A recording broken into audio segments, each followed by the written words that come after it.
Welcome everyone to season 8, episode 13 of the Will Reads. I'm trying to adjust my microphone setting just a little bit right here. Okay, cool. Can you adjust your picture a little bit?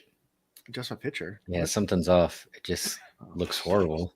There you go. Is this better? That's way better. That was rough. And we're off. And we're off. Off to a good start. At least Ian has a shirt on this time. I gotta tell you, your music is legit. I was dancing that whole 5 minutes.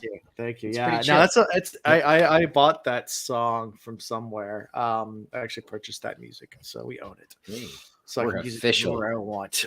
Most of the time, I just download free music. People, you know, because there's tons of free music out there. Like I can always add music in the background, but yeah, but I usually just get the free music off YouTube or whatever. But yeah, that one actually is one of my. He splurged. One's a little different. So yeah, like it. Cool. Yeah. So quick announcements. Next week we'll be finishing this book. Finally. Yeah. Oh. Yeah. So we'll be done with The Path of Daggers and be moving right on to Winter's Heart. So yeah. Ian's facial hair is growing back. That's another announcement that we have. Giveaways. We did one recently. We have another one coming up soon. Just in a few actually, yeah. This week. So either later tonight, if I'm still coherent enough. After drinking to do one, I'll start it tonight. Otherwise, it'll be tomorrow. I'll start a giveaway. It's going to be on our Instagram. So go check it out there. If you haven't followed us on Instagram, it's the Will Reads. That's where we are everywhere. So go check out the Instagram. We're giving away stuff tomorrow. But yeah, so fun times. Also, we do have a guest with us tonight. We have Tavir Tavern. So welcome to Tavern to the pod. He's here to carry the show. Thank you. Okay. Okay. Yeah. But I think Taviran's no stranger to the Will Reads as far as he's been on Water Fortune. And I think you've actually collabed with us on a few other things, maybe charity streams and things like that. So we're happy to have you on here. I enjoy coming here. It's so professionally done and I enjoy it. He almost kept a straight face.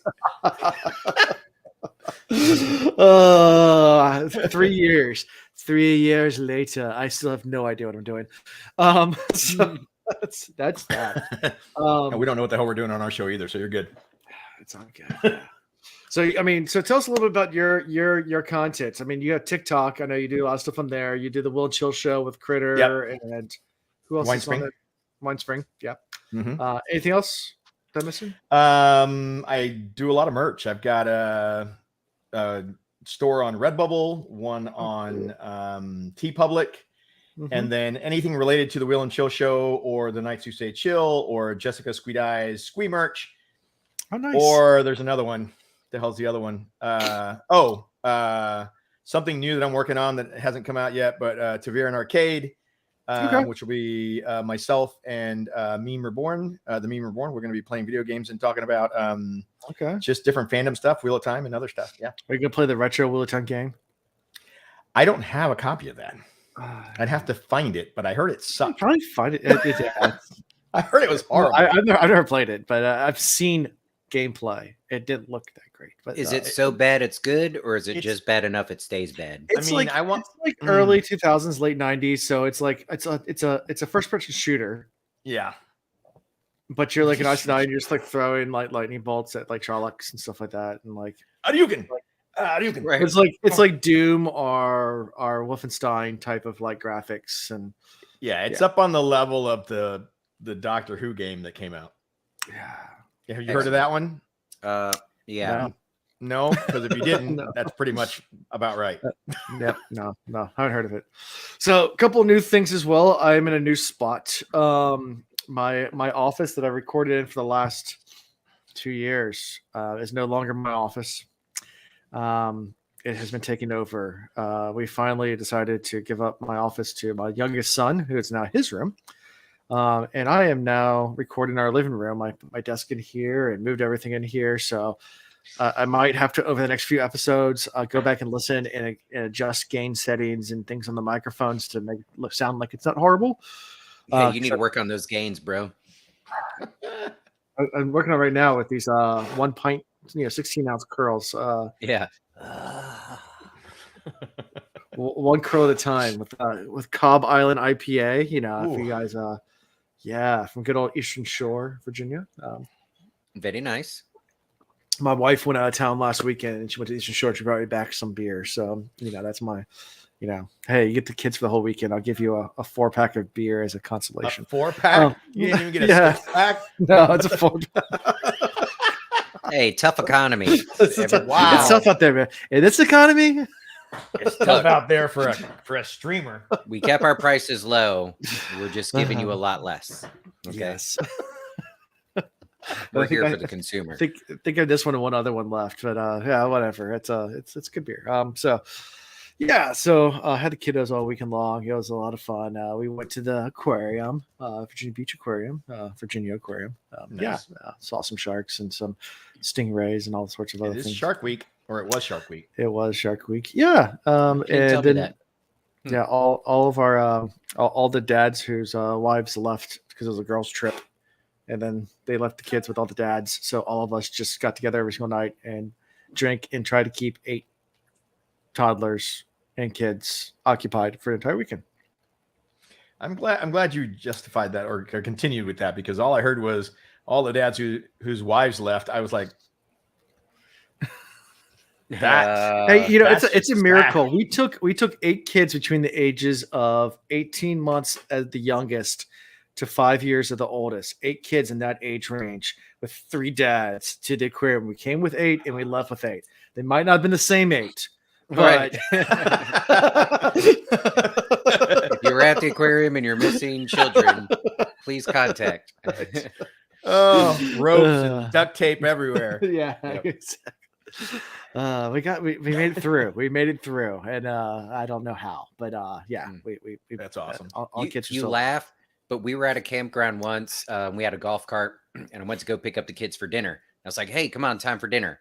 They all jumped on, and I turned around and I did a head count real quick, and I had the correct number of children. So we go all the way back to the campground. I finish cooking, help set up the table. We say the blessing.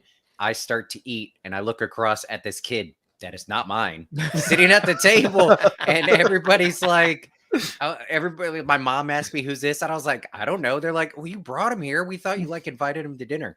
So random kid there. Also, that meant I left Ronan at the playground.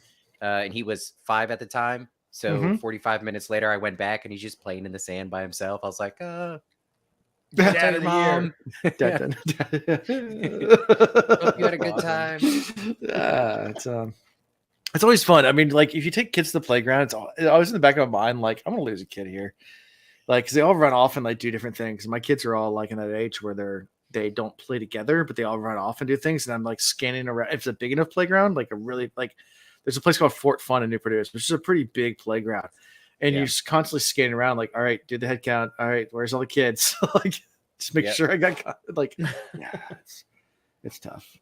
Being parents is tough sometimes. Yeah. Anyways, Ian, you're in a new location too, aren't you? Yeah. I also changed rooms and housing situation and just about everything in my life. So this is I don't know if you can see it. This is the condo. Nice. Cool. 40 years old, moving into a 2-bedroom condo. Everybody keeps calling me saying, "Congratulations, you must be so happy." I'm like, yeah, this is where I pictured my life. This is I'm so excited.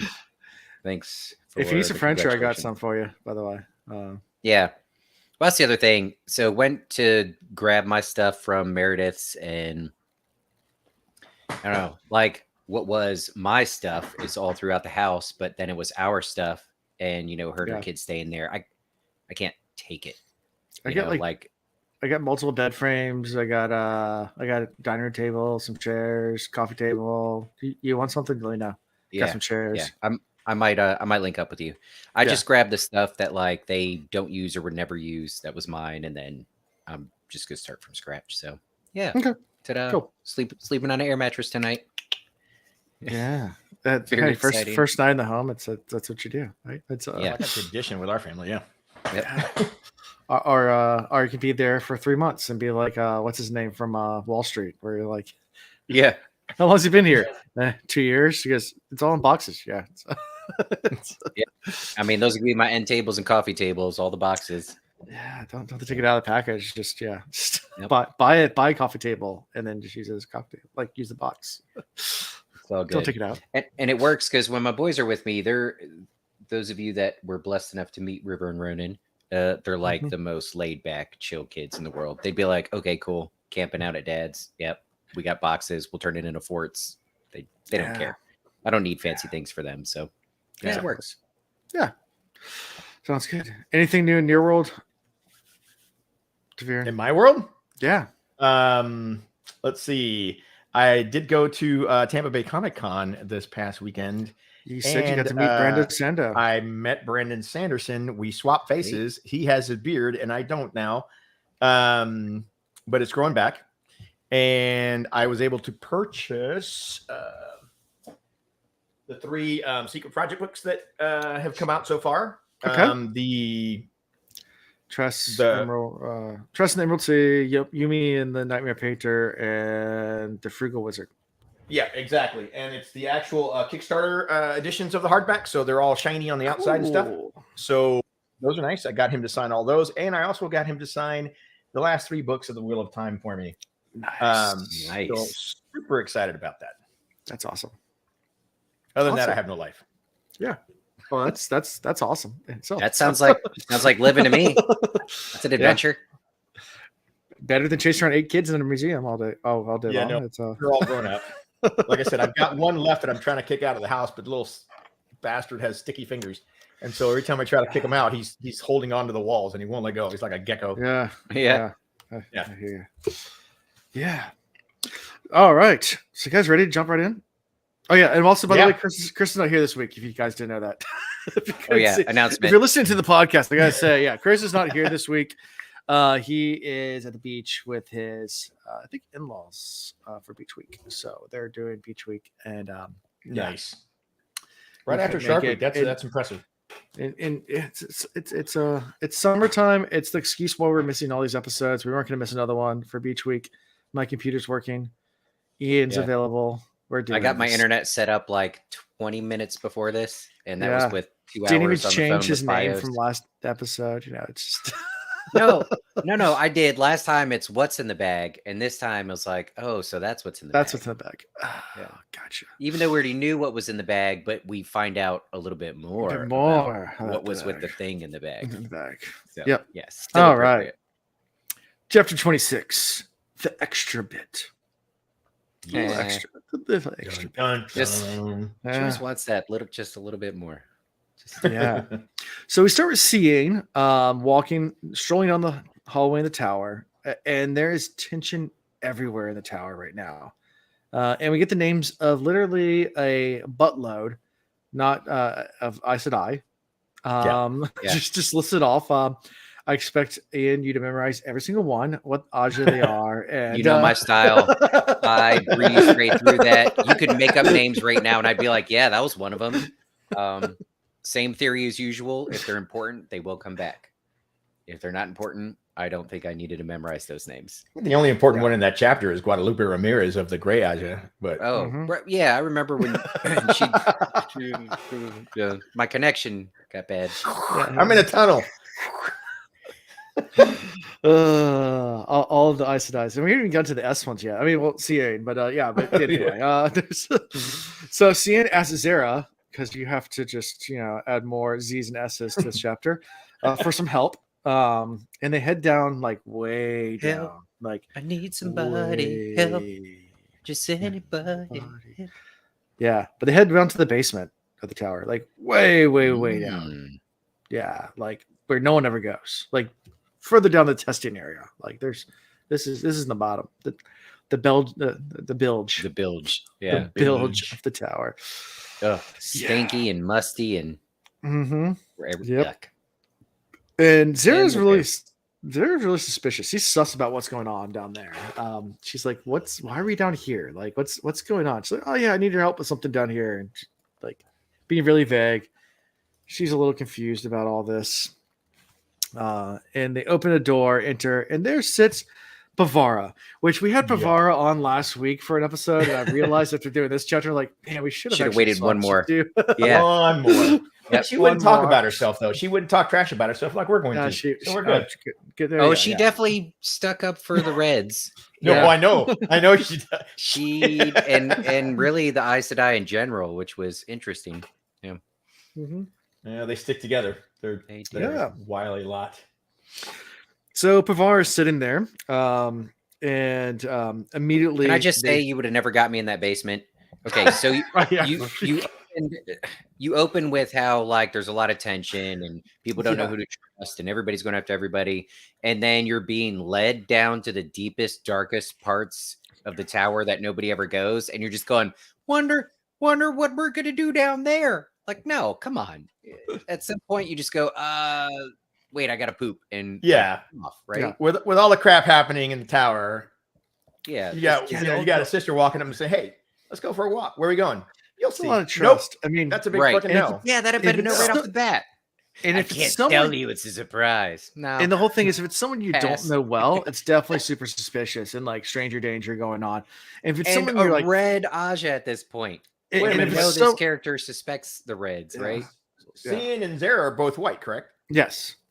Yeah. Pavara's red, Cian's white. So there's a little bit of trust there, but whites are pretty logical. I would have been not happening. And if they're a good friend, I'm not trusting you either. Like it has to be in that gray area where like there's some mutual Alan, if you led me to a basement, I would go, you first.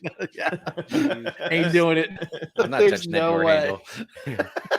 Looks not gonna give me this time.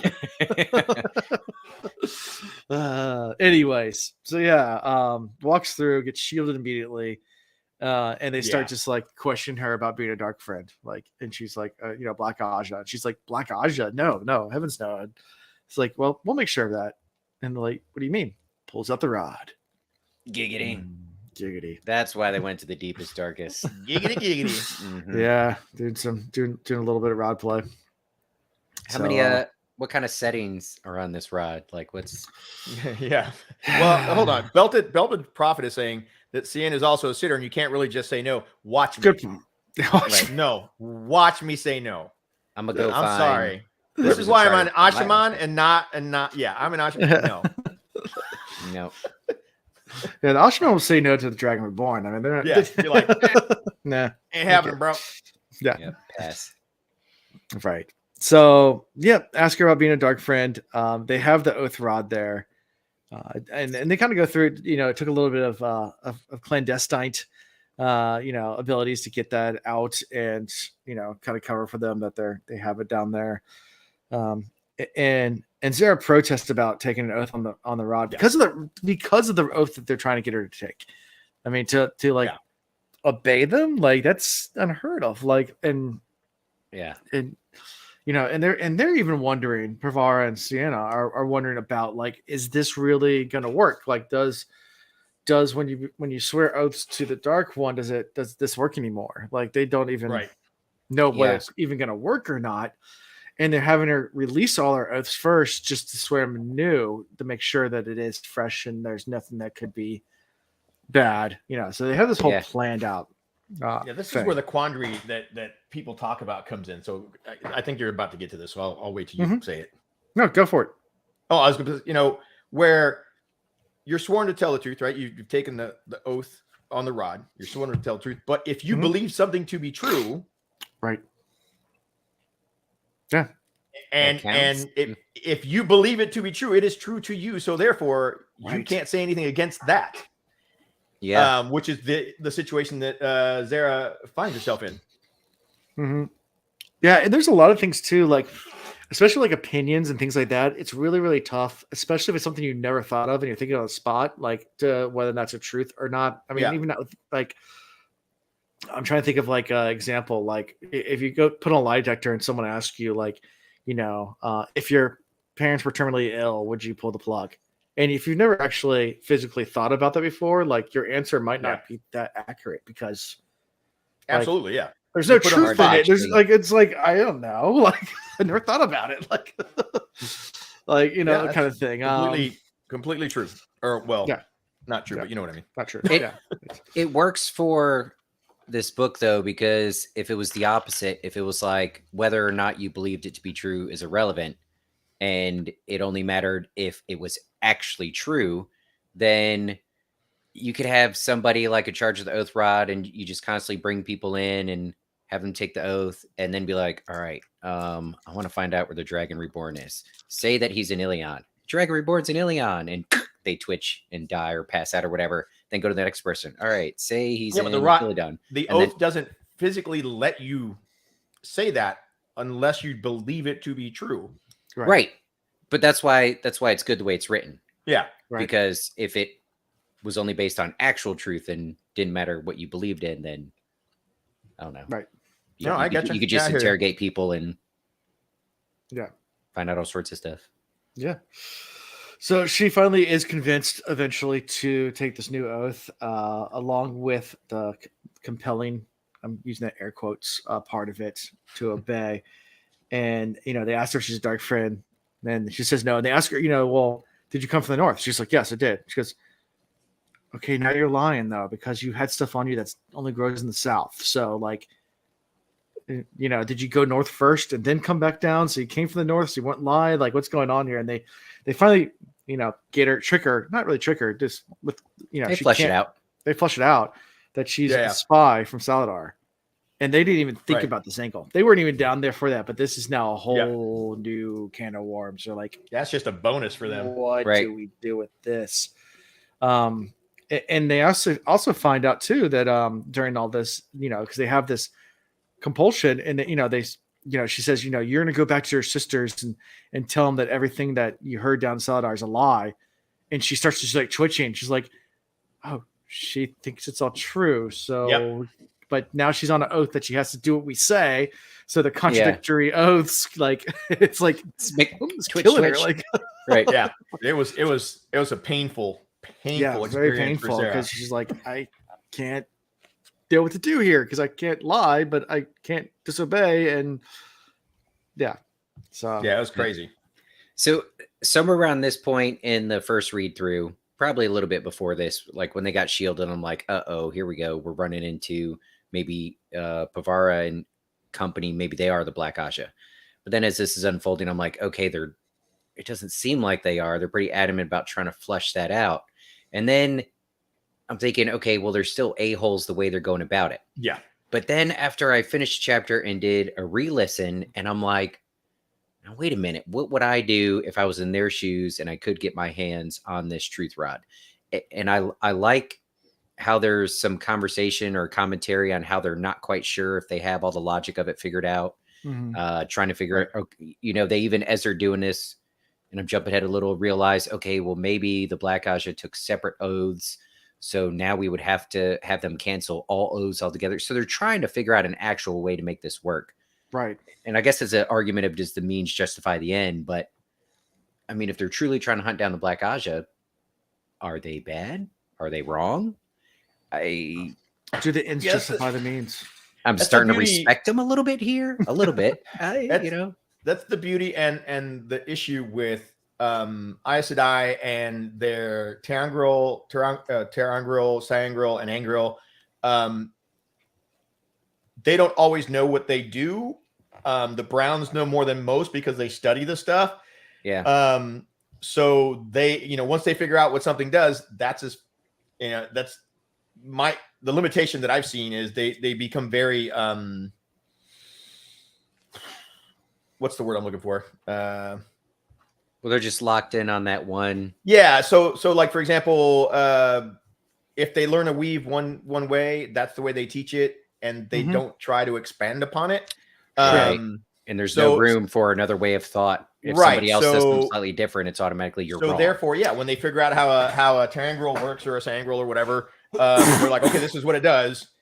And they don't try to continue going into it, right? So they don't put a lot of thoughts, which is why I think that a lot of them, this particular lot, were really confused and had to really think through what they were going to do with this oath rod and how it actually worked. Right. And to your point, leading up to this, they did make it sound super sketch Right. as to whether they were black or red or whatever. And it was very, when I remember the first time I read it, I was like, what is happening right now? Yeah. Like, But are that's they about also- to turn themselves in? What is happening? And then it all unfolded, and I was like, okay, that was pretty amazing writing. Right. Yeah. But that's a pretty really quick back and forth. But like, bad guys, put him in the bad guy column, and then it's like, Yeah. pull him out of there, and we'll decide later. But I mean, They that's might be pretty onto like something here. that's pretty common in humans though. Like once we discover Yeah. something, we don't often dig too deep because a lot of times it gets you hit a point where it gets pointless to dig deeper until you have enough information where it makes sense. So like the example I'll use is, when Sir Isaac Newton, did this theory of gravity, and said, okay, there's gravity, right? But why? Then you need to go the next step. Like, but why is there gravity? And it wasn't until Einstein where you start getting into relativistic physics and general physics and his theories where it gets into the why. But then you can go just a step further with that. But why? But why? Right. And at some point, you get counterproductive on going down further. So, like for your example you used with the once you figure out what it does, a lot of times that's enough. It works. Gravity works. So I drop a pin, it goes down. All right. Okay, it works. I don't need it no more. Remind me later of outside thinking when we talk about the next chapter, because this actually plays really well into that. Yeah. All right. I will. Mental note taken. Note taken. Yeah. So they ask her, they quiz her, well, you weren't sitting alone, were you? She's like, no, there's 10 other sisters, and says, what are their names? She's like, well, I'm not going to blurts out the names without even being able to control her mouth moving. Yep. And she's like, all right, well, you're going to go and get those sisters to come join us down here. So, sends her away. So as Zara leaves, Pavara and Cian start to argue about, how to treat rebels. They have this little bit of a moral, one says, oh, we need to turn them all in right now. They're traitors, or, we need to, it's like, no, we need to figure out more and use intel. Maybe we should keep it a secret, and there's just two sides of the coin there. If we turn them in right now, they're just going to be put on trial, and they'll just, and we won't be able to enforce our oaths either on them because right now they're potentially useful, and they're pretty confident that they're not Black Asha. Right. So that's they're useful. Safe. They're safe from the Black Aja perspective, but they're dangerous from the Saladar perspective. So the more information they have, the more useful they are. So yeah. Right. Hold on to that right now, and you got a little control over them, so you're kind of safe to. Yeah. But you don't want them being caught and turned in with that control still there, because then that could lead to other problems with them coming back, because they're not supposed to be doing all this. This is outside the Tower of Law too. So it's fun times. It's a whole lot of mess. It's a lot of mess. So the door opens as rather in the middle they're arguing, and a bunch of sitters come flowing in. Remember, they're in the what up, girls? They're sneaky. We heard there was a party down here, and we were like, "What? We were invited? Oh my goodness!" Girls just want to have bonding. And then there's another Aes Sedai. So Saren says to Cian, the name. Come on, Robert Jordan. He was in a snake phase here. He was a snake. Let me just add an R in the middle. Right. So Saren says to Cian, strange seeing the pair of you together, white and red, down the basement. What are you guys doing down here? Huh? Irene. Yeah, and that's the first time I would have been like pillow friends. Pillow friends. Which, in case you didn't catch the reference, what pillow friends are, that Robert Jordan has said in interviews before. That's his way of saying lesbian couples. I mean, he's said that in interviews. That's what they do. Yeah, well, I think it should have already been said in the books before now. I don't know if they use New Spring they do, but we haven't done New Spring yet. Yeah. Oh, really? Oh. But we've heard the reference a bazillion times from people. So from people, cool. Yeah, from the fan, yeah. Anyways, and puts together that maybe everyone in this group, as they're talking, trying to figure out, like, pointing fingers, like the Spider-Man kind of thing meme, and trying to figure out like, what are you doing? What are you doing? Who are you? What are you doing? Kind of thing. And they kind of put together that maybe everyone might be likely against Elida here. So maybe they have that in common, and maybe we can bond against that. But I don't want to say it first. You say it. No, I don't say it. You say it first. Yeah. You know, and notice that, you know, and so, well, how'd you find out about it? So we noticed you guys been sneaking around together, and it's really weird because you guys are different Ajas, and there's a bunch of groups like this that are sneaking around, and we try to figure it all out. And so one says, "Oh, they might just be pillow friends," and then, and then they find the rod. Giggity. Like, what are you tucked doing? in between her legs, and right after the pillow friend, right up under her skirt. Too. It's just. Saren's a smart cookie. We're really not trying to. We're trying to keep the smut level down on this podcast, but Robert, what are you doing? Why? You just have to do that anyway. So, but yeah, so they immediately go into explaining. You know, are they using it to test if they're drug friends? And like, oh, actually, that sounds like a good idea. And so they start going around the room. I was going to say Serene. Is it? What is Serene? Serene? What is it? One of the S words. Cien or Saren? Saren? Yeah, Is it Saren? Saren. Saren actually figures it out before anybody even says anything, and just grabs it and says she's not Black Aja. You know, does the thing and says she's not Black Aja. Right. Right off the bat, she's a smart cookie. Yeah. But it's really weird. I mean, like, they just showed up. Right. But one of the sisters refuses to take the. Yes. And that's how we cut the scene. It's like. But, okay, so we're supposed to be suspicious of this one. However, the others that grabbed it and took the oath real quick and said it, we got to go back, and we still don't know how the Black Aja were able to get out of the oaths to begin with. Sure, we do not know. Yeah, that's up in the air. There's still the potential that there's some ability that one of these ladies had where they were able to do that and lie. Maybe. How do you think they would have gotten out of it? Using a fake hand. Like, you know, you put this arm up in the sleeve and then you're holding the fake hand. Yeah. And it holds the rod. Just numb your hand out so it feels like somebody else. Yeah. You can do the thing where you have the fake hand, the real hand between a partition, and then you'll start to feel the fake hand. So that becomes true now. Yes. Yep.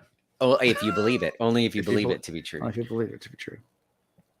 Anyway, is it Tulane of the Green is Tulane the Green. Yeah, the Green is are the black. Or she's a snake. Snake. Yeah. Stelline. We're just gonna put an S in front of that one too. Stelline. Yeah. So any it's just the S words. Just pillow fights. That's all they're doing on there. It's just having a pillow fight. So any thoughts of all this Oathra, Dark Friends, Salidar spy network being flushed out, new oaths, thoughts, just overarching before we switch over to Tavane? Chris and I talked about how probably one of the biggest things holding back the Aes Sedai has been that oath rod. And the more we learned about it, and I'll put air quotes on that because we still don't know much about it, how it works, all that jazz. And like you said, the Aes Sedai, they find out how something works, they don't dig deeper. And once we realize that, we're like, oh man, like what if the oaths that they're taking on this rod is like actually the problem? Or one of their biggest problems, right? So we've always been suspicious of it, basically, mostly because we don't fully know. And then maybe even this was put in place by the Black Aja when they started off in the very beginning as a way to be able to control the rest of the Aes Sedai. All right. So do you know where the three oaths came from? Does he know this? It was like to get Arthur Hawkwing to step down. That's from the show, I think. No, that's from the books. It was basically the deal they made with Arthur Hawkwing. No, it was the deal they made with Arthur Hawkwing. Get people to trust him. Right. When they were laying siege to the tower, they said, okay, you won't do this, you won't do this, and you can't tell lies. And that's what your oaths, and that's where the oaths came from. So But The its issue origins is- are from the yeah. Age of Legends, though. I mean, it's been around longer. What, than the Oath Rod? Yeah.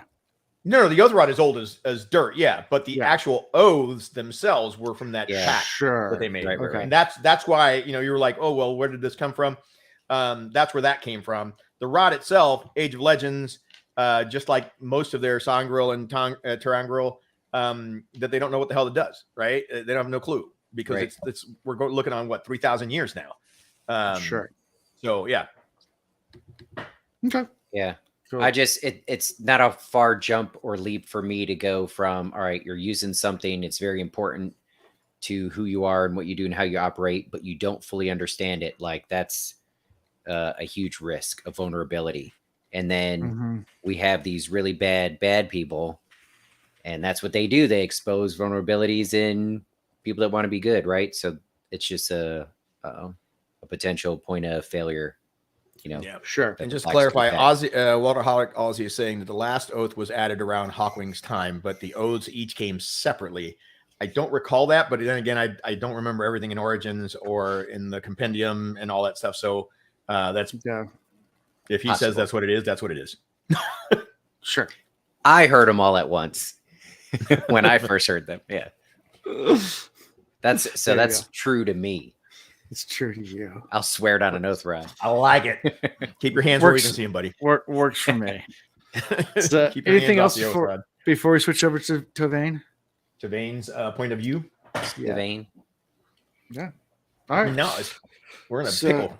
Yeah, so she's riding in Andor, has a couple sisters with her, a bunch of White Tower soldiers, and they're actually 9 groups just like her, spread out, and they're converging on the Black Tower to take it out, get rid of all these Ashaman, because there has to be only a few of Good them. idea. You know, there's only a few of them. You know, it Yeah, doesn't. it's a handful. Yeah, there's only a handful. So They're you not know, like rabbits can at they all. yeah. Yeah, they're going to go destroy it. And as they're riding down, abruptly, a man in all black just steps out and just completely calm and cool. And it's like, all right, stop right there. You go ahead and surrender. You know, we'll just peacefully. No one needs to be hurt. And, What's your favorite color? Red, no Tovann blue. Tovann realized she's been shielded, but she has a bunch of Yep. sisters with her. So she's like, all right, just because you shielded me doesn't mean we all take him out. And then she realizes Yeah, that's not they're happening. all shielded. Yeah. Oh, crap. Yeah. And So more black when they coats do come this out on of the wood. TV show, I want to see like as the Aes Sedai are walking up, I want to see the Ashaman just look at him like this and go, Squish your head. and that's how he shields him. He just goes, I love that show. I squish your head. I'm blocking Yep. you. I'm blocking you. or yeah, just go with Nobody's his thumb. home. They're about Nobody's to home. channel, and he goes, block. Okay, so I was wrong. It's not the next chapter. This is the part I needed to be reminded of. But yeah, Yeah. let's continue and we'll get to that part. Yeah, and she thinks even with all these men stepping out, it's like there's no way all these men can channel. Like as she's thinking this, you know, and some of the guards get ready to fight them or whatever, and yeah, and she orders the guard. You know, she actually orders the guards to fight them, and basically the Ashaman says, you know, take them alive, but order the Dragon Reborn. And something snatches her off. She can't feel the male half the horse. It just snatches her right off her horse. And this one tall Ashaman comes out, you know, and basically cools out the whole situation because, like, yeah, you can't do anything to us. And he's so dreamy. He's like, I'm an old Mhm. cowhen from the Rio Yeah. Grande. Yeah, and he plops her on his horse, you know, and Oh. says, you know, sorry about this That's little nice. extra bit that we have to do, but Oh, he You know, apologized and- for the extra bit. I thought, yeah, yeah, Hmm. and he Just kisses a her, tip. and he feels like something. She feels like something happens. oh, Mm-hmm. Yes. something happens. Yeah, And this is okay. Yeah, this is the part I'm talking about. Because he says, I'm sorry, but this is how they taught us, right? Mhm. This is how it's taught. this is how it's taught. And that's the part that's the big difference between the White Tower and the Black Tower. Mhm. The White Tower is very set in its ways. This is very this is the way it's always been done. So this is how we're going to do it. And here you have these Ashaman who nobody had ever put them together before, right? Nobody ever tried to gather Right. all the men that could channel. and try to Mhm. teach them. They've got this one teacher, right? But they're doing things that the Aes Sedai can do in a completely different way because they've thought of new ways to do things. Yeah. And that's, that's the beauty and the big difference. They're doing things, one, that the O's won't let the Aes Sedai do, but they're pretty set in their ways. These guys are out here doing whatever the hell they want. Mixing it up. Yeah.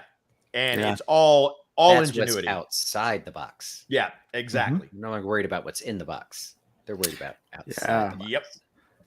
They had this little great scene too, where where she says, "Well, I'm gonna have you sit on my horse. I got to know your name." And she gives her name without her even thinking. She's like, "I shouldn't have done that. Why did I just give my name out?" Did she And get then to Viren? One of the other Ashaman says, "Light Logain, you took a second one," and she's like, "Logain," like, Yeah. like freaking out at this Surprise! point. Surprise! Wait, what do we mean by took a second one? Like bonded him? Like a warder type bonding? Jazz hands. What do you think? What do you think? Jazz hands. I guess. I mean, I remember when each time I listen to this, I just figured like taking her like prisoner or gonna just take her with Right. him. Think about what was just said. Right. He lifted her off the horse, brought her onto his horse, said, "This is the way we were taught," kisses her. And from that point on, Yeah. whatever he says Yep. or asks, she just answers or Yeah. does. So What do you think happened? Well, I mean, a little bit of compulsion of some sorts, but like how that connection's made, I mean, it could be, I don't know. Yeah, and he drops the shield, and she's like, "I can kill him now, but I have no desire to at all." Nope. And she even turns like, "What did you do to me?" And he Yeah. just he goes to tell her, but that's where it cuts ends the Yep. chapter. I thought. Interesting. So I'll let you ponder that thought, sir. Yeah. I mean, not the same as like the Aes Sedai water bonding, but yeah, sounds more like some of the compulsion that we've seen from the Forsaken and others, but I don't know. Okay. Maybe a combo of the two. Maybe. We shall see when you get to that chapter. Oh, right. In 3 books. Yeah, probably 4. Right. They'll come back to this At the 4 very months end from in the now. glossary. Yeah. By the way, we forgot to wrap this up. Yeah. That's hilarious. It's funny you say that because there actually is stuff that gets revealed in the glossary like Yeah. 10 books later. Yeah. It's Hell, like- there's stuff that got revealed 20 years later that I'm not going to tell you about, but we Oh, just yeah. found out last year. So so yeah. Yeah. Put that book It's in away. this- Put that- Oh, we found some notes on a napkin. Oh, that's Yeah. what that meant. That's what that meant. Yeah. I will say this, that have you heard the Steve jokes? Are you familiar with the Steve jokes? Okay. Mm-mm. Well, Oh, well, the character on the Well- person that was cast for the show. no, there's a whole thing like, who's Steve, right? Oh yeah. Yes. Yeah, Yes. who's Steve? So I got to interview at WatCon. I got to do an interview with Michael Livingston, who wrote that book that you held up a second ago. Right. And the first question I asked him, I said, "All right, who's Steve?" And he was like, "I don't know." You know how So it's Yeah. still a mystery. I got him to sign this to Dark Friend Allen. Nice. I got him to sign my book, but I didn't have him put anything in there. I just had him sign it. Yeah, yeah. I had him write to Dark Friend Allen on there. So yeah, it's Yeah, so my thing is if this guy had all the answers at his fingertips when he was researching this book and he doesn't know who Steve is, that's impressive. Anyways, Right. continuing. Yeah, I think that answers the Yeah. question. But anyway, so that's how we end this chapter. So I mean, really, Yeah. the questions I was going to ask you about is around what did Logain do, and I think you have your theories and thoughts on it. Yeah. But, and if it is what you think it might be, what's the implications of that going forward? Because it sounds like they're all doing this now, Yeah. especially the Aes Sedai. Okay, so is it a permanent bond? If not, how long does it last? Is it based off of distance and proximity? If she gets far enough away from him, is she able to think and act independently? Is it just him that she has to obey and can't hurt? Or is it all Ashaman? Like what? It's a lot of questions. We don't know the limits of what's been done. Not only that, but I mean, when old boy comes up and says, "Damn, Logain, you took a second one. we don't know if he means another Aes Sedai or not, right? Yeah, we don't. Yeah. It's still kind of left in limbo. Assumed, but yeah. Yeah, you can assume. Easy to I mean, but it's kind of left in limbo. They don't specifically say that, but yeah, That's why I'm thinking it's more like a Aes Sedai warder type bond because of that comment. Hey, you took another one. It's not like you compelled another one. Mm-hmm. I don't know. My brain just leans more towards like some sort of actual connection there that's more permanent. I don't know. Okay. I'm okay. making all of this up. So if it is a warder bond, can the bond go both ways then? I've never been one to Depends dabble on in that. how much he But knows I about know the warder people bond. that have and they enjoy it. So I guess The that's a AC/DC to each his bond. own sort of thing. You know, I mean, how's it work if both are tied up? Like, I mean, that's you when both kind you of gotta just use your switch there. teeth. And, Are you That would be also weird because you would literally feel the ropes on you, but you would also feel the ropes on them, and they would feel the ropes on you. So you feel the ropes on her that's on them, that's on you. Oh my God, why would you do this to my head? That's what he said. That's just wrong. Wow, Yeah. that was good. It's like it's like my little brother Hunter, who's been on our podcast before. He's read all the Wheel of Time. The when he pizza was- delivery. No, this was a different No. time. He watched like a Houdini special or something on TV, Dear and Jesus. and he told me and my brother to tie him up, and he dared us and said that he could get out of it. Now, myself and my brother a little bit, but mostly myself, it's a sailor. I know how to tie lots of good knots. Knots that don't come undone. Knots that don't come undone, and knots that if you wiggle any, they are tension knots and they just get tighter and tighter. So you put two of those nice little purchase systems between the legs and then tie them to a chair, and every time that you struggle, they just get tighter and tighter and tighter and tighter. Listen, never. I call never this one the trust your boa brother. constrictor. Yeah. Never trust your brother. Yeah. When I was around 7, my brother and I practiced Good luck. stuntman punches, right? Stuntman punches like all day. He would throw a swing. I would clap and do my head thing. My parents get home from work. My brother goes, "Hey, Mom, Pop, check this out. We've been practicing." Granted, he's 6 years older than I am. So he's like 13. I'm like 7. Huge difference. Big He difference. cold cocks the shit out of me, knocks me out cold, and I wake up and he's getting his ass beat by my dad, and I was like, "Did we do it?" Was it a success? Never trust your brothers for shit. Oh yeah. Yeah. That's like we'd get my younger brother and his friends all over to play backyard football. Ian remembers these stories, and they're 6 We'd years pick younger 'em than up. us.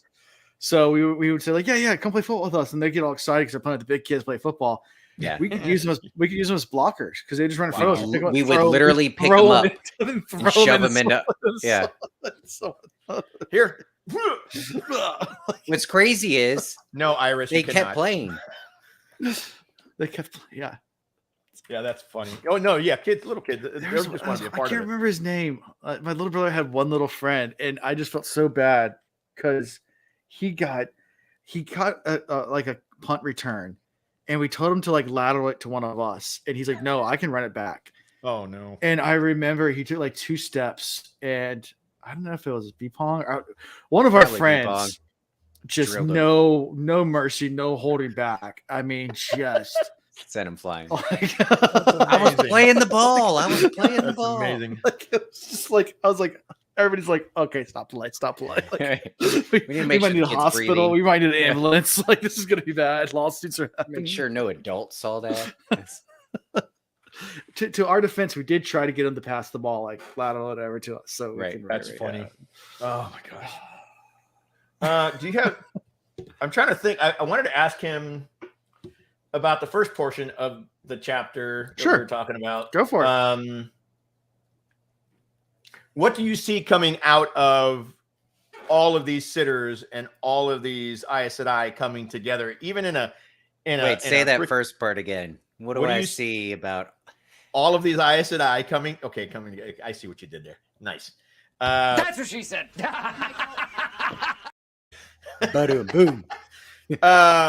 So yeah, what do you see any benefit at all or is it just all downsides as to the tangle of stuff that's happening in the basement of the tower? Oh, my curiosity is piqued when it comes to this Oath Rod, and I hope instead, I'm hoping in their experimenting they learn more about the Oath Rod. Yeah, it's a unique artifact. It's a very cool artifact. Yeah. Hopefully somebody is smart enough to actually be like digging through whatever documents they can find on it. Which, jumping to the next chapter, we know this is possible because Cadsuane's talking about info that she has, because there's plenty of things hidden in the White Tower that deep in the library that most people just never read. So it's I don't know. I guess I have hopes that we just learn more about it, and I like the strategy right now, trying to use it to flush out the Black Aja. I think it's a little too convenient. These people that came down in the basement later on was like, oh, well, no, we're not Black Aja, but maybe we also don't like Elida. And I don't know. It's just too convenient. Yeah. I don't know. I mean, I don't trust anybody ever at all in these books. That happened very early. So that's a good rule to have. I raffo myself. I start to ask these questions myself as I'm reading or listening. And I'm like, you know what? I'll find out. If I try to guess now, I'll be wrong. I'll find out in a book or two. That's the big difference between Game of Thrones and Wheel of Time. In Game of Thrones, don't ever fall in love with a character because they're going to die. Right. And in Wheel of Time, don't trust anyone. Right. No one. Yeah. Nobody. And they're going to go back and forth. And they're all going to come loving back. him and hating him. Yeah. They're a good guy. They're a bad guy. They're a bad guy that I like. Oh no, what does that mean about me? And as we shift into the next chapter, here's two things that you never thought would go well together: Cadsuane and Gilf. Heyo. Cadsuane the Gilf. The Gilf. Yeah. Good I old just made myself sick a little bit. Trust. What was the comment there? Trust no one and everything. Yes. Yeah. Okay. So, chapter 27, the bargain.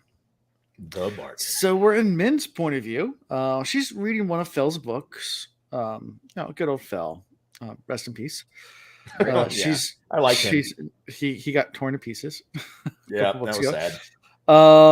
She's in the sun throne room at in Kyrian, having a hard time concentrating just because her mind's wandering and everything, about the wise ones, trying to figure out, whether Min's suitable for Rand, and she's wondering where Rand's been and why Rand hasn't written any letters to her, and she's, kind of in her own little headspace there, and Cadsuane as well, and just thinks about what's Cadsuane's play in all this, because it's been completely indifferent about her, but she's everywhere she goes, but just doesn't even pay her any mind at all, doesn't really care about her, and she's just, I guess, trying to piece together everything while trying to read, which is always a hard spot. I mean, Ian can attest to that, because he told me a couple of times when he was trying to read through some of these slower chapters, like, dude, I have so much going on in my life right now. I'm not comprehending anything I'm reading. And I've been there before too. Yeah, it happens. Min's in Ian's space right now, where it's she's trying to read,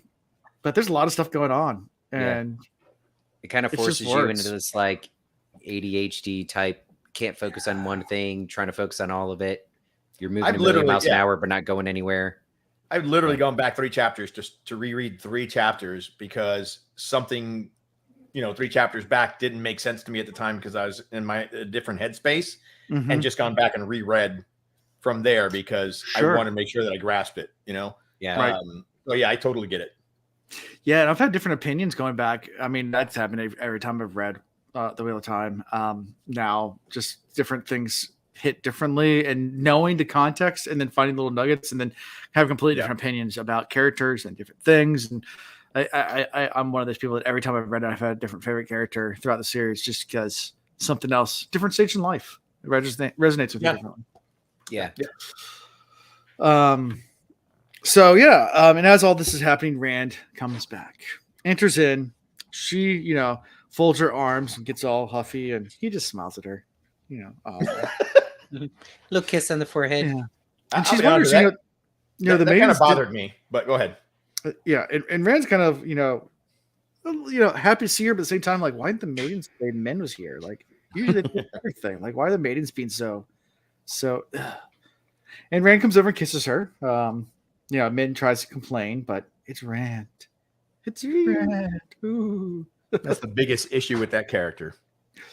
Yeah, with There the are life issues. There's just chapters upon chapters of Min just melting. Which compared to her character at the beginning of the books, correct. It's really upsetting to me that he did that to her. But all right, continue. Sorry. Well, I'd like to see if she's, if she gets in a position where she's further away from Rand. Is this all Taviran-ness, or is this actually lovesick puppy, or a combo of the two? Like maybe the Taviran-ness just amplifies her feelings. It makes her that much more. Yeah. Oh, my glasses. Yeah, who knows? Yeah. I think your glasses were fine. Your head was a little. Damn it. Yeah. It's possible. Yeah. And Min's trying to be firm, about everything, and she's upset, you didn't even write me. Min wants Rand to be firm. That's true. There's a double thing going on there. She's trying to be upset, but then she also wants that too. I was gonna say 30 seconds into her thought process, she's like, should I just say let's go to the bedroom? No, that'd be too forward. But yeah. She's like, Rand says, I wrote 2 letters to you. And she's like, just 2. And both of them were like barely nothing, just like reports or whatever. And, hello, I am Rand. I am alive. Yeah, I'm Rand. I'm alive. Yeah. Rand tells him that, Adderley's dead, said that he killed him. And right as that's telling her that, someone knocks on the door. And it's Dobrain, who's been left in charge of the city of Cairhien while he was gone. Can we pause? Okay. Mm-hmm. So we think Rand, you could read this and think Rand is just being really shallow, but the type of things that people share with people they're close with or whatever, it's kind of important to tune into that. So Rand being responsible for this person's death is something that weighs on him very heavy. We know that about his character. If ever a woman dies, or really if he's responsible for anybody innocent, even killing when it's not an innocent person, it weighs on him. Yeah, he's not a big fan of it. Yeah. And so Rand just blurting this out to her, that wasn't so much for Min. That was Rand needs somebody to see him, like truly see him, and like him and his work, or at least how he sees himself, like the worst parts of him, and still care for him and still love him. Does that make sense? Yep. So it wasn't a shallow, right? It wasn't a shallow, hey, this person died, it was my fault. It was he was showing his deepest, darkest. Yeah. And I was gonna say, and that's why that's Min that he says that to, because Min has a dual role, right? She has her power, her talent, where she can see things, but she also sees him as who he is every time. There's no facade or anything about Rand in her eyes. She sees him for who he really is all the time. Yeah. So that's a cool little thing that I think Jordan did, where she's got this talent for seeing, but she's also the only one that sees him. Even I don't even think Avienda or Elaine ever got to that, or get to that level of seeing him. Not at this point. No. So anyways, and also with everything that Rand has going on, he needs that. Yeah, like absolutely. He doesn't have his friends from Two Rivers around him anymore. Right now, Min might be the only thing that's truly, keeping him grounded, keeping him sane. Yeah. Yeah. She's jealous about the amount of letters that Rand wrote Dobrain. Wrote me 2 and wrote him like a dozen. Yeah. Well, we're on the same fantasy football league. Of course, we're going to talk. To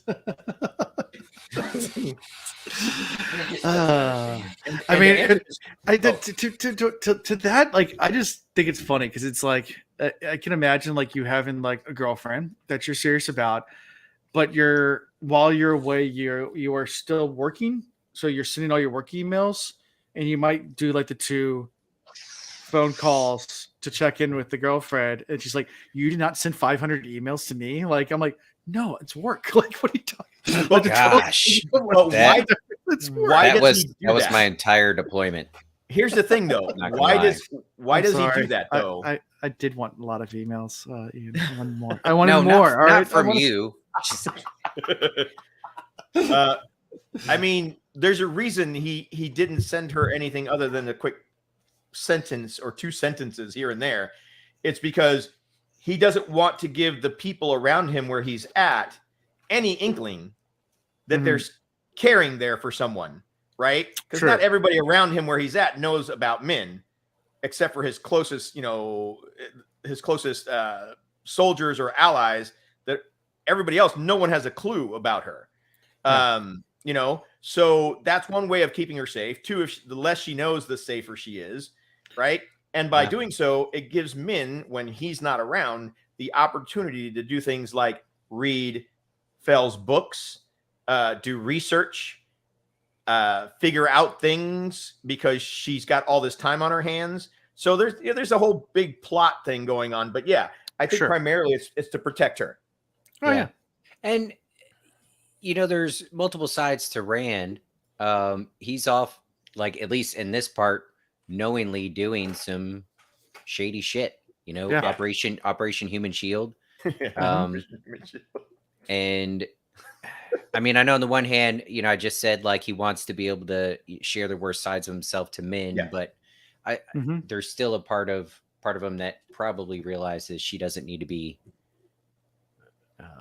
part of all of the worst parts of his life. Yeah, unfortunately, I'm going to go out and getting that she sees worse in her visions than he could ever tell her. Right.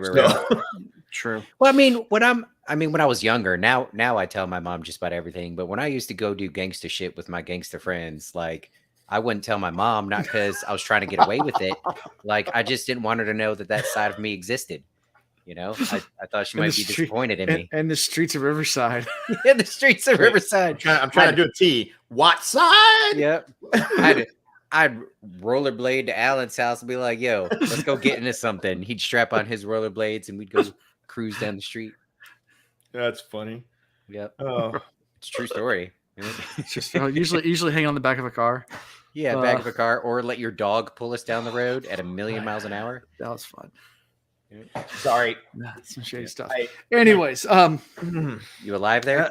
No, I had to look, and sure enough, my dog is laying up against my door to my office, and he just snuck one underneath the door, and it just hit me. And so that's why I looked. I was like, is he there? Yep, there he is. Damn it. Little present for Dad. Yeah, and the dog ones are the worst. I'm sorry, buddy. Yeah. So Rand also asks Dobrain, how do you know when a woman wants to kill you? And I love his response. It's like, pretty much always. Yeah. When she knows your name. When she knows your name.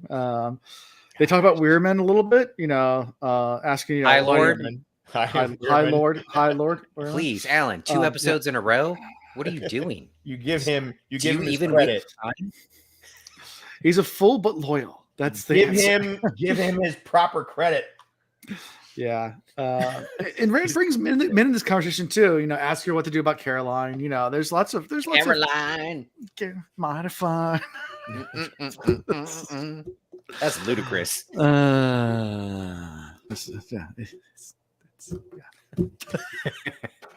Moving on. As all this conversation's happening, it's not ludicrous. That's Outcast, actually. But thank you. Yeah. Whatever. Not Luda.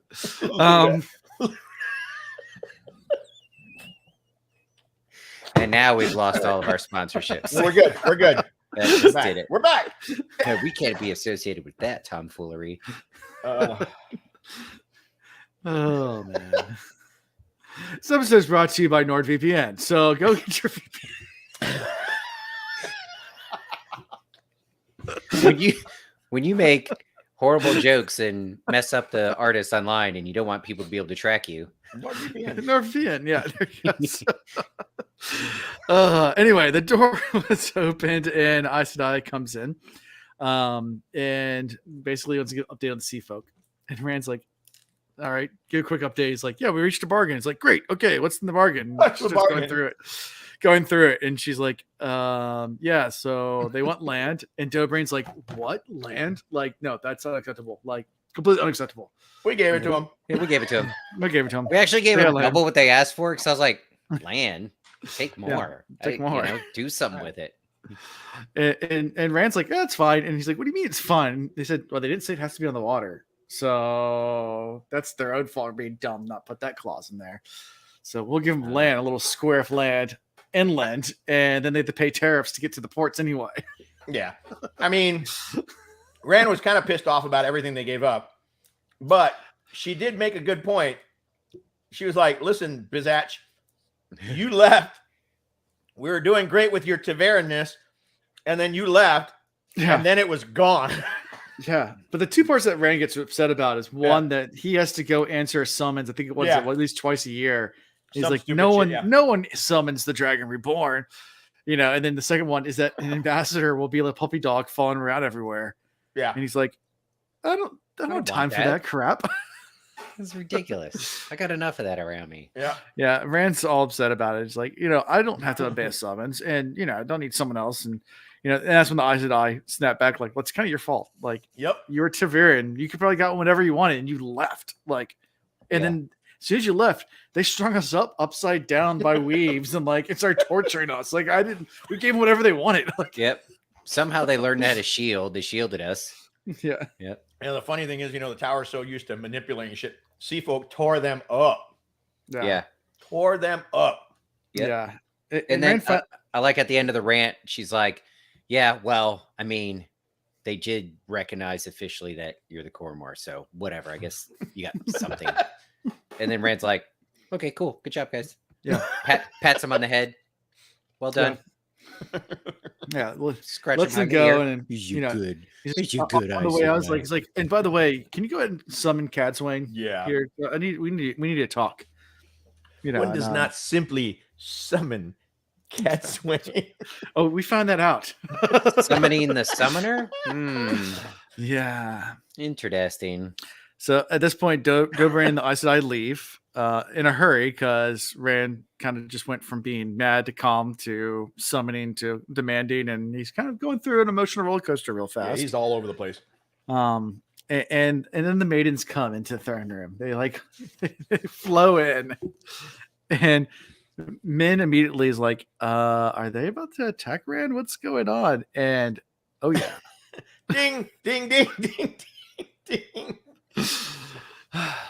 They weren't too pleased. Well, I'm actually surprised it took this long. I'm surprised they didn't find a way to beat his to ass get to Rand to get to Rand out on the battlefield. I mean, they would have had to convince an Ashaman to help him travel there or something. But I am surprised it took this long. Yeah, I'd have thought that'd have been the first thing when Rand got back. Like, I'm about to go see Min, and then he gets cut off by them. Well, they were doing something when he got there. Do you recall what they were doing? Paper, scissors. They were playing paper, rock, knife, or whatever. Paper, rock, knife. Yeah, they're playing paper, scissors to see who gets to go in and beat Rand's ass. Oh, got you. So that's why they had to work that out. Yeah, they had hundreds of maidens playing rock, paper, scissors. That's right. Everybody wanted to see who got to beat his ass. Yeah. The honor of beating his ass.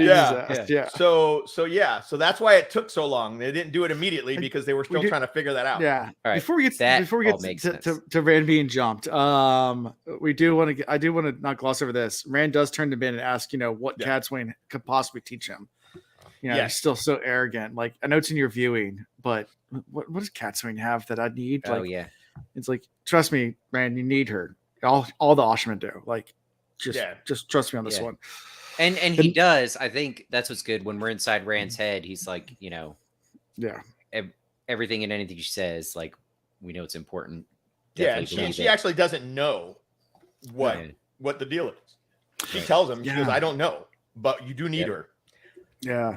So you already know the setup here is that no matter how this interaction happens, Rand, because of his relationship and belief in Min and her viewings and everything, he's going to form some sort of relationship with Cadsuane. Sure. And it's not going to work in his favor, but or at least not the way he wants. Yep. So as these three maidens come in, they go straight to attacking. Min pulls out some daggers to try to defend Rand and gets kicked to the side real fast. Like, get out of the way. And they start beating the crap out of Rand. And they basically said, this is how we treat your little brother. Like, when they dishonor us, this is what you get. Like listen. and Sewell has a good point. It's a sibling beating. Like this, that's what this is. This is not like a true, I'm trying to kill you. It's I didn't feel like Rand was too upset about it. I don't think so. He just took it. Yeah. I feel like he knew. I don't think he liked it. I think he liked it, but he took it. I feel like when he made the decision to leave them behind, he accepted that something like this was going to happen. Oh yeah, absolutely. Yeah, and that's one of the big flaws with Rand, and a lot of the women that I know that read the Wheel of Time hate this flaw about him, is that he's so. He wants to protect women so much that it's freaking annoying to the point, of annoyance. And as someone who was raised with you open the door, and this, that, the other, I kind of get it. But, when I was in the military, you were in the military, Ian, the women that fought next to me and the women that were next to me, at no point did I ever say, oh, I'm going to jump in front of her to take a bullet. We're there to protect each other. Yes, I would treat her the same as I would not any above man. and beyond, right? Right. The situation would call for anybody. Yeah, exactly. But Rand doesn't behave that way, and it's really fucking annoying. Sorry about my language. I have served alongside women in combat. I've been a lower rank or supervised by women in combat, and all of that felt okay and natural. It was normal. But I never in combat never led women. And that's where I think I would struggle a little bit like Rand. I don't know if I could have given the same orders in some situations, because there were situations where I told somebody to do something where I knew I was putting them at risk. It had to be done. Yeah, but then again, I mean, women in combat roles is a fairly new thing. I mean, I did 29 years, and it was toward the end of my career. At that point, I wasn't doing anything crazy. But you really don't know until you're in that situation. So I get what you're saying. Right. And I don't know, but I have thought about it. Yeah. And I wonder if I would hesitate. Yeah, that's an interesting quandary. Yep. Yeah. No. Yeah. So, they leave after beating the crap out of them. Said, you dishonored us for not bringing them to battle. Yada yada. I mean, I think as a reader, we knew this was coming too. I mean, maidens have been pissed several times because Rand left behind. So it's I could have used a little bit more description here. Yeah, it could have gone on longer, but the point was made. Yeah. So Min goes to comfort him, and as that happens, another Aes Sedai comes in. And just walks in. It's a messenger from Cadsuane, and the messenger just says, "I'm here on behalf of Cadsuane, saying that she will not accept your request to leader. She's in the middle of doing a really nice needlepoint right now, and she's way too busy to meet with you. I will not give you a meeting today for a hamburger on Tuesday." Oh my goodness! I think that's the best part. Yeah, she's busy doing something far more important right now. I know. She's sewing a little decoration thing. Yeah. So not today. She is. I'm not going to say she's one of my favorite characters, but I love Cadsuane. People either love her or hate her. People love her or hate her. Like, if you catch on what she's trying to do early enough, you love her because you get what's going on, and it's frustrating seeing Rand just being an ass, right? Because he's doing it just because he's an ass at that point. But yeah, she's a great character. We talked about her before, and she's certainly not Moraine. No. However, I think Rand needs what Moraine was trying to be. And I've been hopeful that Cadsuane can be it, with a little comic relief, because as we find out, she doesn't take shit from anybody. Moraine was the carrot, Cadsuane's the stick. Right. Pretty much. Right. But with like funny, witty lines. Yeah, no, she's And hilarious. I'm not just gonna refuse your summons. By the way, tell him I'm doing needlepoint. Yeah. That's really gonna fucking piss him off. This Like, is why the fandom screams so much for Christian from Expanse. yes. To play her. Like the fandom I can't say her scream name, for. so I'm not gonna try. Yeah, it's Sorry. Sorry, Something like that. Yeah. Anyway, I'm not gonna do it. people said that Christian from the Expanse is this character. Like She is. Yeah, already. Like, She doesn't need to 100%. learn anything else. Just do that. I hope that's the case. There are rumors that it could be or can't, or it might be somebody. She might be playing somebody else, which would really piss there's me rumors she off. might be playing Elida too, but Yeah, but that would really piss me off. But she would be the perfect Cadsuane. Yeah.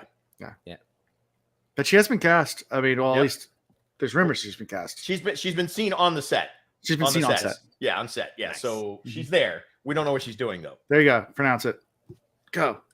Shore Agdashlu. Agdashlu. Yeah, Shore Agdashlu. Mhm. That's the best I can do. Say. Thank you, Dana Luhu. Yeah. So yeah, and then we switch to Rand's point of view. So yeah, this is I just love this. I just can't I gush about this every single time because it makes me laugh. Just like I'm doing needlework. Like She has the best dismissals in the books. Like come on, time for you. yeah, she's amazing. I'm way too busy. Or when she walks in and realizes that people have been doing stupid shit and she has no time for it. She is such a good character. Yeah, exactly. So anything from all this before we switch over to Rand? Nah. Okay. So yeah, still the same scene. It's just now in Rand's head versus Min. Yeah. And Min saying, says, thinks he might be going crazy, wants to go with him, and he tells her, no, you need to stay. Like, this is not, yeah. And she doesn't really put much of a fight. She's like, okay, and goes back to reading. He goes out and there's maidens and Ashaman at the door. As they walk out, they make sure to point that out. They're just sitting out there like, meh. and Rand asks to be brought to Cadsuane. And they walk through, and the palace servants are all bowing to Rand as he walks through. And he's getting the respect he thinks he deserves. Meanwhile, he's walking to Cadsuane, who gives him 0. Yeah. 0 And like on the way, puts together like this grand entrance scheme. Yeah. That really just kind of backfires, and then he's like, all right, you guys leave. Like, Yeah, he comes in and has like She's the not Ashaman like give this like loud like booms their voice and is like, the dragon report comes. yeah, to the see mother you. of dragon speech. Yeah. Yeah. And he comes in, he's like, I sent for you. And she goes, meh. I'm still knitting. What do you want? Cross, what is it? Cross 2, stitch 3, or whatever. Yeah. Don't mess up my pattern. And she's completely hold on. unfazed by any of his antics. I mean, he sends the Ashman out, then he even channels like the chair over in the kettle and heats it up and like Gives pours zeros. stuff. And then she's are just sitting there given. like looking at him like, all right, boy. Just completely unamused by Rancho Power. Perfect. Can you imagine how many men channeling that woman has dealt with? Like if you in not in the book's history, based on her been around for a past. She's been around for a minute. She ain't got time for his ass. Yeah. Mhm. Yeah, definitely. Yeah. And unlike Cadsuane, most Aes Sedai have been avoiding the Sun Palace. Rand points out that Cadsuane hasn't at all. She's just kind of moved in, and the maidens have allowed her to. And Cadsuane says that the Aiel don't mind him coming and going from here. Like, no. Who do we know that has or could possibly stand up to Cadsuane? I know one person. Yeah. Sorelei. Yeah. I think wise one. Sorelei and her would be eye to eye. Yeah. Yeah. But then Rand finally sheepishly is like, all right, Cadsuane, I want you as an advisor. And she's like, nah. Let's get Alana. Like, I don't want to do it. That was the best part. Why Yeah. don't you use Alana? And then Rand, could she possibly know? No. Take a fucking clue, brother. Yes. She just threw that in your face. I mean, Oh, Did Rand kind of put some concessions on? I was like, what if I don't make you swear any oaths to me or oaths of loyalty or anything like that? yeah. And then Cadsuane's like, okay, let me give my list of demands. And the whole time she's calling him boy, like, which is just, Let's not let you do the look at talking. here, son. I will do the talking. You will do the listening. yeah. She's something else. Her like I said, I love her character. Her character's amazing. Yeah, and he just gets all gets all upset, goes to leave, and as he's leaving, of course, Cadsuane throws that last little dagger out, as he's walking out the door to make him stop, and it's like, I sure hope you haven't used Calendar yet. Yeah, he's like, wait, yeah. As he's leaving, wait, you said, say what? What? He Sphincter turns around. He's like, "What do you know?" He goes, "I know a lot about Calendar. Yeah, I mean, I've studied it. It's just, there's a flaw in it, right?" Well, you're leaving out the fact that when he turned around, he wasn't like, "Hey, you mind telling me a little bit more?" He was very demanding and rude. Yeah, and she started this out by saying, "Hey, in this relationship, we're not gonna have any of that shit." Yeah, Mm-hmm. So, she does concede to give him his answers here, but she also tells him, "Now, what I expect is after you think about all this and you leave, when you come back next time, you're gonna apologize." And you're going to use your manners. Yeah, civility. Yeah. Absolutely. Don't forget it. Yeah. Don't forget it. Yep. Yeah. By the way, your shit's broke. The taint is taintier. It's the taintiest fucking taint. It's a taint sandwich. You take a slab of taint, smother some taint on there. Taint. Put a big piece of taint on top, and then you dip it in taint sauce. Yeah. Lots of taint. There you go. Sorry. And she tells him the only safely way to use it is actually only if a woman uses it. But of course, a male has through to him. Well, through a male, yeah. It's got to be a male and two Aes Two Sedai women linked, but the woman has to leave the weaves. Leave the weaves, Yes. yeah. Right. Be the one guiding the flow. So there's some submission involved in making that work. Now, why do you think she would say that? I mean, granted, we know there's a flaw in it, but why do you think that she's talking about a male and female linking and that the women have to be the ones to lead that? Gosh, Alan, so you might have to help me. It's a history lesson right here, or a history question. Right. Well, so we've talked about how back in the Age of Legends and when the male and female, like when they channeled together, they were so much more powerful. Right. They can fly and they can do all this stuff or whatever. But I thought there was something else from a previous Cadsuane chapter where she alluded to, maybe it was with the healing, when there was an Ashaman doing the healing, and then one of the yellows was also healing, but there was a hint that maybe they worked together. Yeah.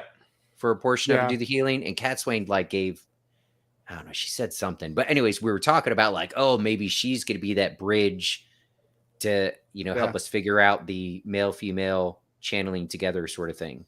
Okay, so back in the Age of Legends, like you were saying, you had the Aes Sedai were male and female, right? They weren't Ashaman and they were all Aes Sedai together. And they worked hand in hand normally. So think about this. The artifacts, the Terangriel, Sangriel, and Angriel are from the Age of Legends. Right. Right. Calendar is a prime example of that. Right. Or the Boloins. Yeah. So it would make sense that anything of that nature would probably work better. Right. If they were joined. Right. Are put into safeguards in there so that one doesn't really use it. It has to be used by both as a safeguard. Yeah. Exactly. Or maybe if it's done by just female channeling, it can do one thing kind of. Maybe if it's done properly or channel both male and female, it could do something entirely different or the same thing, but that much greater. Yeah. So now, but again, you're looking at all the different things we've seen the Aes Sedai use so far. Yeah. What else could be done? What would be different with the Oath Rod? Exactly. That's what I'm saying. I mean, it going back through the previous books. If you think about it, any Sarangriel, maybe that's how the Black Aja got around it. maybe somehow they had a male channeler involved in it, and it was just that much more powerful than the Possibility. little I weak mean, female channeling version. Yeah. Potentially. Yeah. Yeah. I blame Donald Yeah. Trump. So, and of course, Cadsuane goes back to teaching manners, and as Rand walks away, he hears a voice in his head saying, "You could challenge the creator."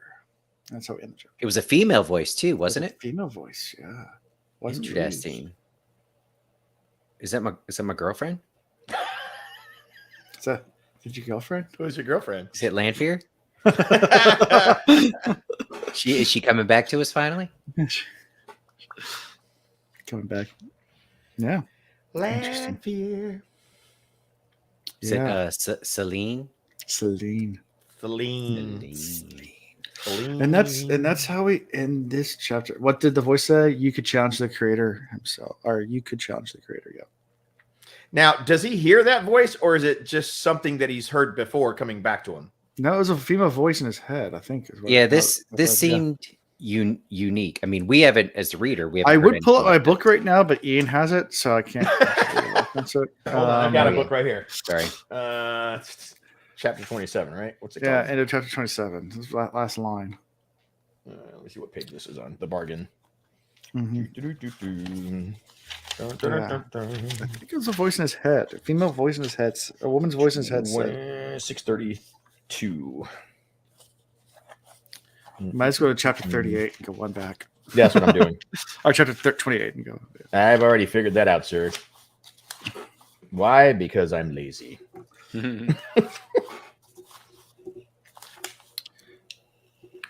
All right, let's see. The last line. It says, that is not the last line. Okay. The less important line. The less Okay, hold important on. line. The last line we're going to talk about. Yeah. Last thing we're talking about. Am I in the right? No, I'm in the wrong chapter, aren't I? No, that helps. Wait, what chapter are we on? 27. 27. I don't know why I was thinking 28. So Path of Daggers. me. Yeah, I'm on Path of Daggers. Star. Aren't there enough voices already? Yes, there are enough voices. There's a ton of freaking voices. 27, so that would be 615. I was sitting there going, that doesn't make sense at all. Yeah. Oh, here it is. The last line. It says, Rand barely heard her. He had hoped to use Kalendor again. Hoped it would be strong enough. Now only one chance remained, and it terrified him. He seemed to hear another woman's voice, a dead woman's voice. You could challenge the creator. So yeah, it was a memory of a voice. I don't think it was an actual voice. Yeah. Mm-hmm. Yeah. Mm. Because as far as the only reason I say that, as I know from the books, there were no other heads in his voices in his head that I know of. So it's just a memory of a voice. Yeah. The memory hears it. Yeah. A dead woman's voice. You could challenge the creator. Yeah. Which I think actually is a Lanfear quote. I believe it is. Yeah, I think Celine said that to him. So technically you were right. She did come back, but just as a memory in his head. Stop teasing me. She's coming back. She's coming back. Have we seen her already come back, or is she? You know? No, I mean we still talk occasionally and hung out some, but okay. She still says, sends you. She still sends you Snapchats. Yeah. Yeah. Oh. Yeah. Oh, we're still talking about the book. Listen, I'm going to tell you right now. If you're getting Snapchats from Lanfear, it might be Matt Hatch. That's all I'm saying. It might be Matt Hatch sending you messages. That's man fear, right? Yeah, when he used Kalendor Tier, she said that to him. Okay. Yeah. That's where the market. Okay. Anyway, yeah, so that's how we end this chapter and end the episode for tonight. So any final thoughts? Any questions? Anything we missed? I think we covered a lot of it. I know when I listened to it, there were a lot more giggity lines in these chapters than we even touched on. So, yeah, sorry if we didn't cover them all, and that's what you tuned in for. But there were a lot in these chapters. Either that or my mind was in the gutter when I went through these. But yeah, well, that too. No, there were some funny lines and some good lines, but I mean, the gist of the two chapters were definitely covered. Yeah. And to be honest, I mean, I remember my first read going through these chapters and going, man, I have like so many more questions than were just answered here that it's ridiculous. Like the whole Oath Rod thing alone put me into a freaking mind bend for a while. The CAD, I want to say 27 wasn't so bad because I kind of got the gist of what was happening with Cadsuane and stuff. You know, and the whole issue with the maidens, like, you know, like you said, we were expecting that at some point, and this is where basically it kicked off, and that was amazing. Right. But yeah, 2 incredibly good chapters. Yeah, yep. These are good ones. I am so happy that I was here for this. Yeah. Yay. So, Ian, who's your favorite character from these chapters? Do I go for the softball toss and say Cadsuane? She was great. But I'm gonna have to go with we're gonna say seemingly dead voice of Lanfear, because Lanfear's coming back. All right. That's my official pick in hopes that it's her coming back. Okay. I can't remember the name, but there was a maiden that was really pissed off that she lost. Yeah. I can't remember her name, but that was my favorite character of that chapter. Like stomped off. She was so pissed that she wasn't the one that got to beat his ass. And I was like, I love her. Yeah. I want to follow her down the hall and play Maiden's Kiss. We can do Logain as a favorite character too. I'll pick Logain. That's pretty Logain's good. Yeah. And he was so smooth about it. He is smooth. Yeah. And apologetic. I mean, it's still a gentleman. Really, it was a really big turn for Logain in that chapter because remember he was all gruff and whatever. Then he got very power hungry. Yeah, then he got stilled, and then all of that other stuff happened with Nynaeve. Yeah, and here he is apologizing to an Aes Sedai about what he's about to do. That's huge, right? That's a big turn, arc for that character. So yeah, that was great. Yeah. I mean, when you hit rock bottom in your life, it gives you the opportunity to reflect on what's really important. And he definitely hit rock bottom a little while ago. He was swimming in the tank for sure. He was in a bad place. And he's probably, man. And then consider the song about that. I hit rock bottom again. Oh, there's been just a few plenty of songs about that. I love Jimmy Buffett. Just a few friends. But sometimes the people you run into that are just so full of gratitude and happiness and joy like that, it's great and it's probably sincere. But if you know the whole story behind it, they might have had a hard path getting there. Yeah. Yeah. Make sure you 100%. Give a nice gift after bonding unwillingly. Yeah. That just makes it better. That makes it so much better. Just smoochies. Smoochies. I feel like that was Alan getting Chris and I to do this Let show. me kiss the boo-boo. He's like, we're going to read a book and talk about it. All right, sign me up. It's 15 books and it'll take 6 years. Motherfucker. And Alan just leans in. I think it's more of a chef's kiss. So wait, you're bonded to the stream? Is that what you're saying? You can't get away from it? Yeah. Look, man. Alan, you rascal. Kiss me like I said no. Yes, no. Kiss me like I said is not a good thing. I'm just happy Logain's back. That's all. That's funny. I like Logain. Bonding without consent is horrible too. It's horrible too. Yes. Let's bad. Lana. I am not condoning any of that stuff. Let's get. You want to hear something funny? I almost challenged. She talked me out of it, but I almost challenged Critter XD to one of those trials at WatCon. Yeah, where Josh from Black Tower Podcast and I, as Ashaman, we're going to defend those actions against Alana bonding Rand first. And then we thought about it. We're like, no, that's a lose-lose. We're not doing that.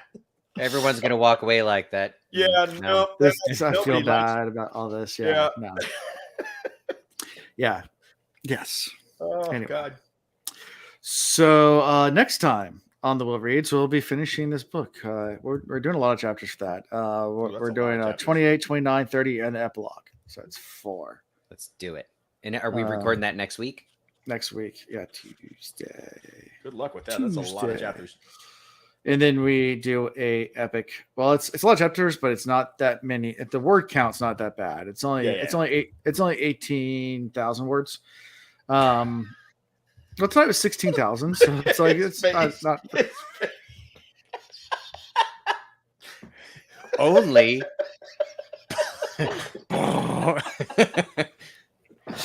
Well, the weekend of that, we did the prologue of Winter's Heart, which is 27,000 words. Just the prologue. Oh, that's ridiculous. Yeah, that prologue. And it's not even the longest prologue. It's not even the longest one. You've warned us.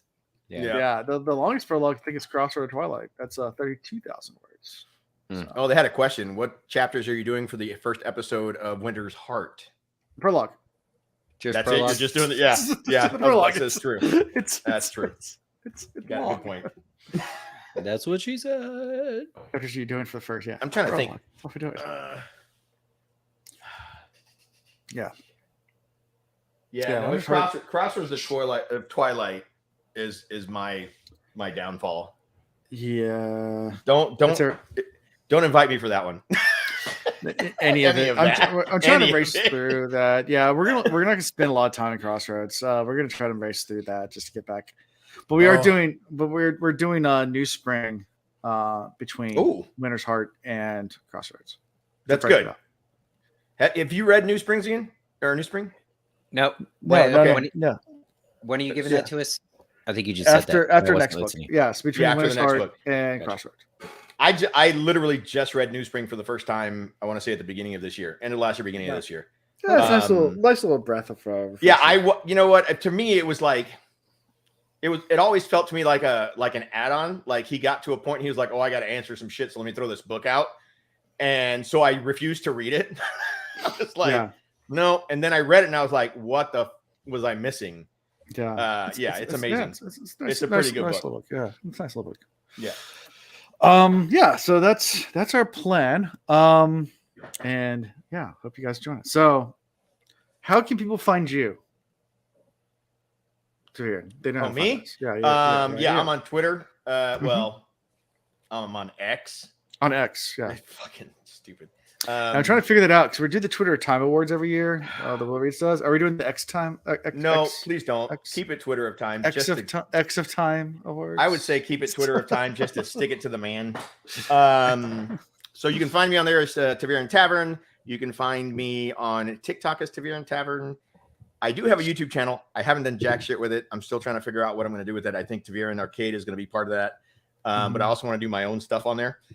I just got to figure out what that is. And then you can find me on merch, Redbubble, TeePublic, Zazzle, Taviran Tavern on all three of those. Cool. Yep. Awesome. Sounds good. Well, how we can find us is thewoodreads.com. Just go to thewoodreads.com. It has links to everything. You can listen to our episodes there. You can find links to our YouTube, to our social media, to our Discord, to our Patreon, to our merchandise, all the fun things that we have. So go check it out there. And we love you guys. Write reviews. You can write them there on the website too. Or you can, wherever you're listening to your podcast, whatever you want to. Subscribe, like us, all those good things. Yeah, like and subscribe. All the things you're supposed to say, right? Helps the algorithm. I don't know. Pat me on the back. Whatever. Yeah. Whatever. If you're listening to some podcast form, you don't have to watch us on YouTube. Just go like and subscribe too, just because it helps all the stuff out there. Anyway, that's all I got for this week. So until next time. Thanks for having me. Peace. Peace. Okay, bye.